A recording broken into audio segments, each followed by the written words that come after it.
हरे कृष्णा। श्रावण मास की पुत्रदा एकादशी की बहुत सारी शुभकामनाएं। निसंतान व्यक्ति के लिए बहुत शुभ है ये एकादशी। जिन्हें संतान नहीं हुई वो सब रख सकते हैं इस व्रत को। आइए भक्तों, कथा का श्रवण करते हैं। धर्मराज युधिष्ठिर बोले कि हे भगवान, अब आप मुझे श्रावण माह के शुक्ल पक्ष की एकादशी की कथा सुनाइए। इस एकादशी का नाम तथा इसकी विधि क्या है सो सब कहिए। श्री मधुसूदन बोले कि हे राजन, अब आप शक्ति पूर्वक श्रावण मास में शुक्ल पक्ष की एकादशी की कथा सुनिए। इस कथा के श्रवण मात्र से ही वाजपेय यज्ञ का फल मिलता है। द्वापर युग के प्रारंभ में महिष्मती नाम की नगरी में महिजित नाम का एक राजा पुत्रहीन था। वह सदैव चिंताग्रस्त रहता था।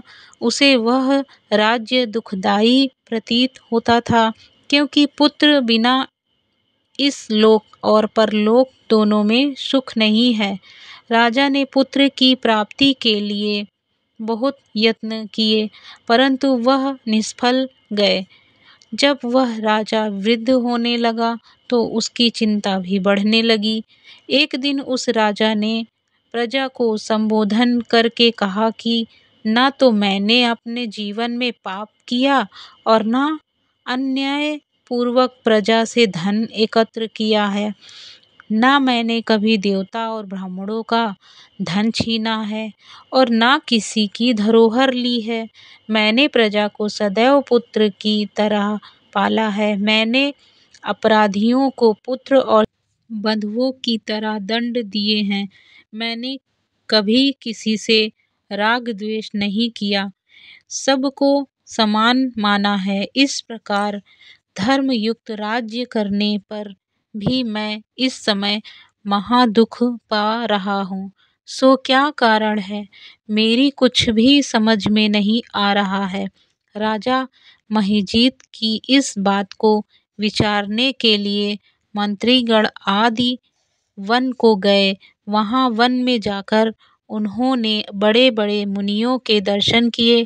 फिर वे वयोवृद्ध और धर्म के ज्ञाता महर्षि लोमस के पास गए।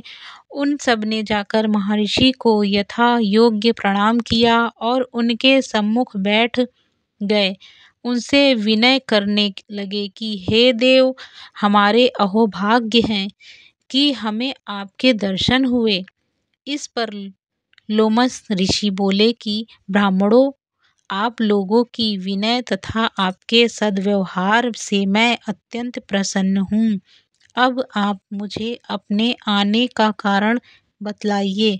मैं आपके कार्य को अपनी शक्ति के अनुसार अवश्य ही पूरा करूँगा, क्योंकि हमारा शरीर ही परोपकार के लिए बना है, इसमें किंचित मात्र भी संदेह नहीं है। लोमस ऋषि ने ऐसे वचन सुनकर सब बोले कि हे महर्षि, आप हमारी समस्त बातों को जानने को ब्रह्मा से भी अधिक है।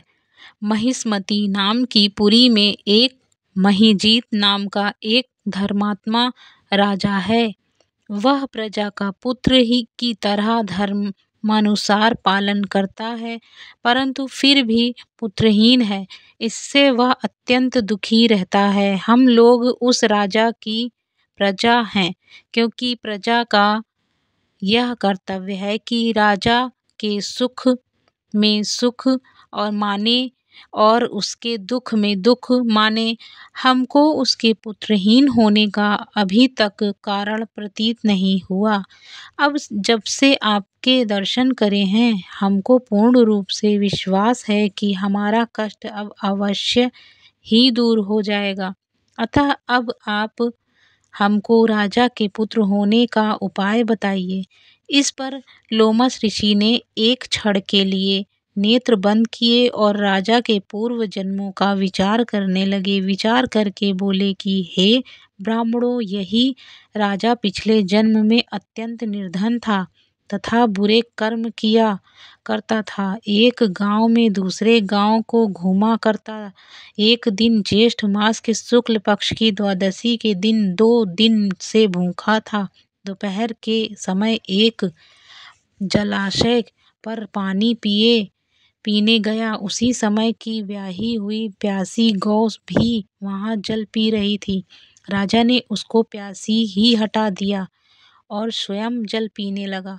हे ब्राह्मणों, इसलिए राजा को यह दुख भोगने पड़ रहे हैं। एकादशी के दिन भूखा रहने से उसको राजा होने पड़ा। प्यासी गौ को हटाने से पुत्र के वियोग का दुख भोगना पड़ा।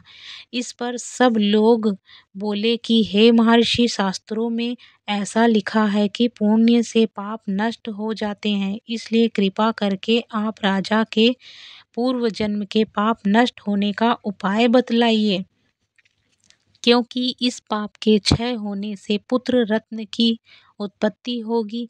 ब्राह्मणों के ऐसे वचनों को सुनकर लोमस ऋषि बोले कि हे ब्राह्मणों, यदि श्रवण माह के शुक्ल पक्ष की पुत्रदा एकादशी को तुम सब लोग व्रत करो और रात्रि को जागरण करो और उस व्रत का फल राजा को प्रदान कर दो, तो तुम्हारे राजा को पुत्र रत्न पैदा होगा। मंत्रियों सहित समस्त प्रजा महर्षि लोमस ऋषि के वाक्यों को सुनकर प्रसन्नता पूर्वक अपने नगर को वापिस आई। उन सब लोगों ने श्रवण मास के शुक्ल पक्ष की पुत्रदा एकादशी को लोमस ऋषि की आज्ञा अनुसार विधि पूर्वक व्रत किया और द्वादशी को उसका फल राजा को दिया। उस पुण्य के प्रभाव से रानी ने गर्भ धारण किया और 9 महीने पश्चात उसके एक अत्यंत तेजस्वी पुत्र रत्न उत्पन्न हुआ। हे राजन, इसलिए इस एकादशी का नाम पुत्रदा पड़ा। जो मनुष्य पुत्र रत्न को प्राप्त करना चाहते हैं, उन्हें इस एकादशी का विधि पूर्वक व्रत करना चाहिए। इस व्रत के प्रभाव से इस लोक में सुख और परलोक में स्वर्ग मिलता है। हरे कृष्णा। श्री कृष्ण गोविंद हरे मुरारी, हे नाथ नारायण वासुदेवा। श्री कृष्ण गोविंद हरे मुरारी, हे नाथ नारायण वासुदेवा। ओम कृष्णाय वासुदेवाय हरे परमात्मने प्रणतः क्लेश नाशाय गोविंदाय नमो नमः।